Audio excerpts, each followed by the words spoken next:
Hello everyone, this is Al Fadi, and thank you so much for joining us in this video series on the Quran and its ahruf and qira'at.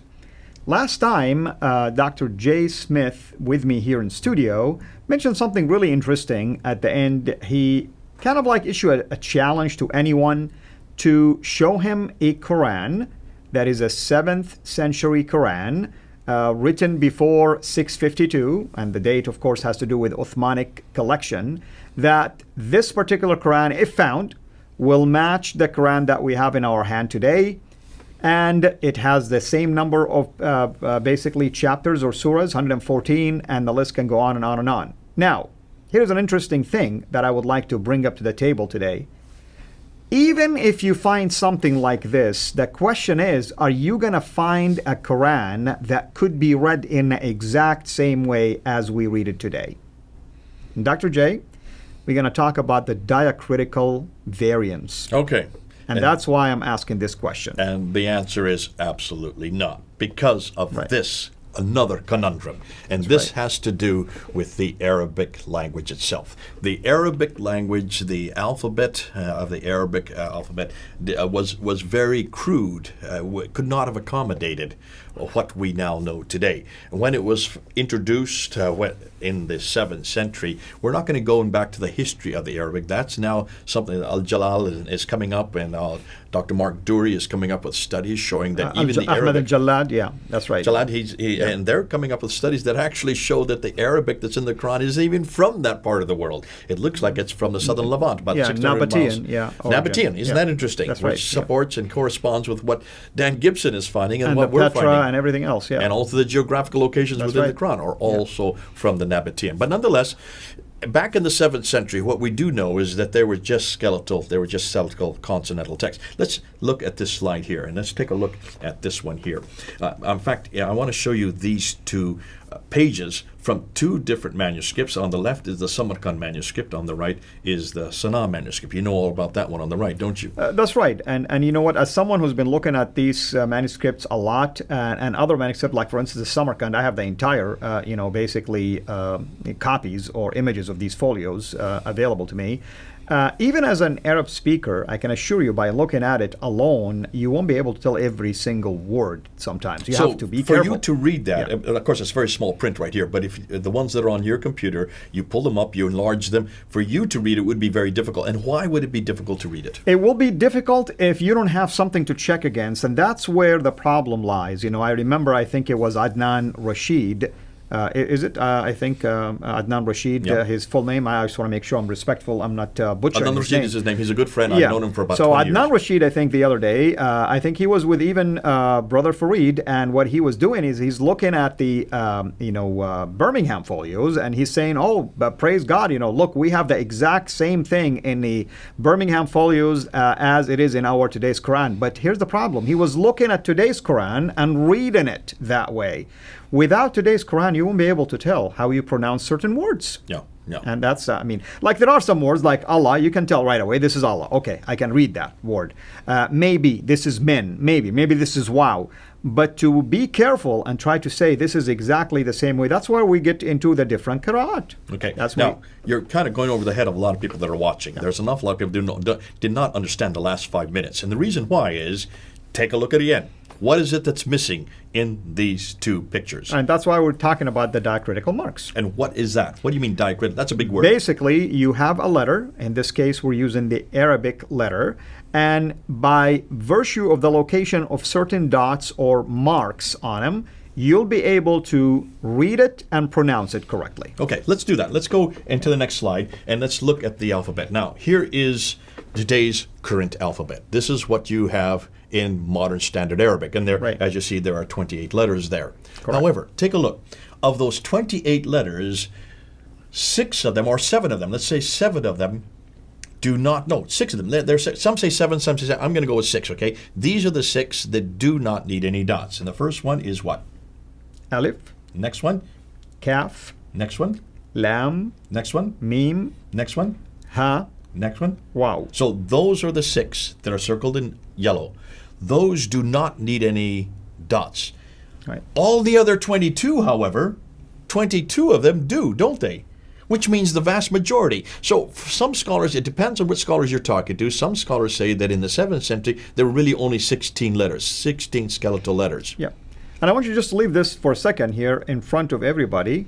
Folks, look at the letter to the left of Alif, way at the top. You see how many other letters look almost the same, but the different location of the dots? So the ba, the ta, and the tha. That's right. The same thing with the one right after the tha, the jim. Look, the jim, the ha, and the kha. Looks almost the same. You have the da and the thal. The same. Ra, za. The same. Sin, sheen. The same. Sad. You see, we have some problems here if you don't know the location of these dots. Let's just look at one letter. Yeah. Let's just do it. Let's take a smiley face. I like to call it a smiley face, okay? Right. It's one of the most constant of letters. And remember, in every word you always have 3 letters for its root. A root of the Arabic word is always 3 letters, and that's 3 radicals, exactly. 3 radicals, they call them. Yeah. And when you go into a dictionary, you always go to the 3rd person singular because that's the root for every major word, for every word that's in the dictionary. So let's just look at one of those letters. What happens when you put one dot above it? Above it, it will be nun. Which is like the N in English. That's right. Okay? What about 2 dots above it? Ta, like the letter T. Like the letter T, okay. Yeah. What about 3 dots above it? Tha, which is the letter like TH. The tha, the, okay? Yeah. So those already, just by putting 3 different dots, you get 3 different letters. Nun, ta, and tha, right? That's right. But it's more than that. You can actually get more than that. Let's then take that same smiley face, and now let's put 1 dot below it. That's ba. Which is like the B. Yeah. Okay. 2 dots? Yeah, like the Y. Y. Like the Y for instance, sound. that's one example. So here you can get 2 more letters on that dot, just with that same smiley face. So really, when you look at them, we'll put them up. Their first one, na, ta, tha, ba, ya. Ooh, tu, tu, tu, tu. There you get 5 different letters, 5 different dots. These did not exist in the 7th century, which means you have 5 different variations on just one smiley face, and we're not even looking at the vowels yet. That's right. Because what are the 3 vowels? The Arabic vowels here? Yeah, the Dhamma, the Kasra, and what are they? What are the sounds they make? Dhamma is like it adds basically, the way you pronounce something. It'd be like an oo sound. Exactly. So you say. And the fatha, what would that sound be? Fatha is like it will, open the way you say something. Like for instance, you say ta. That's almost like saying something with a fatha. Ta. So if I would put a Dhamma, two, and then the Kasra would be T. Okay, so it's the a, the u, the a, and the e sound. Yeah. So those are the 3 vowels, and they're the short ones. And then we know there's also long ones. So really, we're talking about 5 dots and 3 vowels, and that did not exist in the 7th century. That's right. At least entirely. There were some cases that you have come up with that may show some dots beginning in the 7th century. And that's why we see some manuscript, you find like the scribes will go back to older one and they start adding these dots to make it easier to read. Okay, now let's take the same exercise we've just done, and let's put 3 of these smiley faces together. What happens? When you put 3 smiley faces together, you can get, and let's go on the slide there, you can get as many as 19 different words. At least. At least. Because you have found even more than this, haven't you? You could come up with more. It depends on how creative you want to be with these basically words and dots and diacritical marks. It could be house, or it sprouted, or stayed over, or a girl or daughter, she built, stood firm, grew, we repent, he repents, she repents. It could be he spreads, or he broadcasts, she does it, or we do it. He fixed, she destroyed, we destroyed, you destroyed, it was destroyed, or I repented. Yeah, and the word, for instance, for grew, right there, as you can see it over there, which is nebata, I can make it a verb and say nebata, meaning cause to grow. I mean, you can make it a verb, just by adding, dhamma, shadda, things like that. In this case, the shadda basically helped with that. And now it sounds like a verb versus a noun, for instance. Can you then understand why the Arabic, these earliest manuscripts that didn't have any of these dots, didn't have any of these vowels, could be really read many, many different ways, depending on who decided to put what dots, what vowels where. Yeah. And that is the beginning of the Qira'at and Ahruf conundrum. Absolutely. And, again, back again to the verbs. The word for grew, nabata, that's in past tense. You can make it imperative, nabata. You know, that's an imperative, you know. So a lot of things can change here. And this is why, for instance, we have some readings say qul, others will say qal, right? You know, He big said or difference. say. Exactly. Imperative. Yeah. Grew or grow. You do it. Grow. So you're right. Imperative, for people who don't know, means it's a command. Yeah. So it's fascinating that with that kind of freedom, and anybody then reading the text that had no dots, and then suddenly the dots are there, you're going to put the dots different places. Once you put dots with it, if you have five different possibilities with one smiley face, and then you have three letters next together, so that gets you 15 different possibilities. To say nothing of the vowels, the dhamma, the kasra, and the fatha, you can imagine the variations, the variety, the main enormous amount of freedom you have to put dots and vowels. Depending on what you think the context is, you're going to get lots of different variants, and that's what the Qira'at and the ahruf difficulties are. That's correct. And you know, we're going to close, but I want to go out on a limb here, Dr. J. It is for reasons like this that even if you find a 7th century complete Quran, you're not going to find one with this system, because this was added later from Islamic owned sources. They tell us that was added later. But here's the thing. It is becoming more and more obvious, forensically speaking, that the issue, the conundrum of Qira'at existed at a later time, and you have a tradition like Bukhari's trying to take it back to the days of the Prophet to make sense of it. It is because of the lack of these dots that the different Qira'at existed, the different readings, and Bukhari had to come to the rescue by making a claim of something that happened at the time of the Prophet that justifies these things. Without thinking and knowing and understanding that he cannot make that claim. We're going to get to that later on in one of the episodes when we look at that claim, because people are not thinking through. This claim makes no sense in the 7th century. It makes all the sense in the 9th century when it was written. Exactly. But not in the 7th century. And it makes sense that immediately after, Ibn